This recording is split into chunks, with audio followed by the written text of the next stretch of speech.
হ্যাঁ ভাই, পুরো 100 ফুল সেটআপ দিয়ে দিছি। চুলটা যেই লেভেলের কাটা দিছি ভাই, আপনার দেখলেই মনে হইব যে প্রিন্সের বাচ্চা, মিলেনিয়ার একটা বাবা এবার শরীরের মধ্যে, বুঝছেন?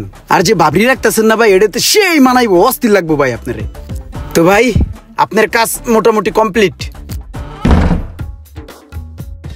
ভাইয়া এই যে একটু এদিকে দেখেন, নেন বিলটা রাখেন। জি ভাই। ভাই আপনার বিল তো আসছে 100 টাকা, এটা তো 1000 টাকার নোট, ভাঙতি তো নাই দাদা। ঠিক আছে তাহলে আমি বাইরে থেকে বাঙ্গাই না দিতাছি। হ্যাঁ জি জি জি, আসসালামু আলাইকুম ভাইয়া। ভাইয়া আসেন, বসেন ভাইয়া।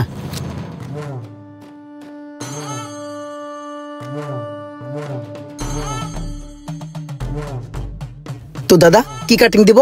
হালকা এদিক দিয়ে একটু বাড়ি দিবেন, এদিক দিয়ে একটু বাড়ি দিবেন, উপর দিয়ে সমান করে দিবেন। ভাইয়া আপনার হেয়ার তো খুবই সুন্দর, আপনার এই হেয়ারে যে কোনো কাট যাবে দাদা। ভাই একটু আগে মোটা একটা স্যামরার দেখলেন না, চুল কেটে গেল? ওই হালা করা হালারে দেখছেন কেমন দেখায়? হয় রাখছে বাবরি, ওর লগে বাবরি যায়। হয় যদি বাবরি রাহে আর চুল যদি বড় হয় তাহলে ওর কেম দেখা যাবে জান? ওই যে হেজা চেনেন, হেজা বড় বড় কাটালা পাছায়, অমন পাছায় হেজা আলা কাটার মতন দেখা যাবে ওইটারে। ওইটি কি ওর লাগে যায়? হয় আমার উপরে কাটিং ডে ছাইরা দিলে ওর এমন একটা কাট দিতাম, ওই কাটেই মনে করো ওরে প্রিন্স বানায় লাই। এখন ওটার দেয়া যায় কেমন বলদের মতন বোধাই। দেই আপনার চুলটা।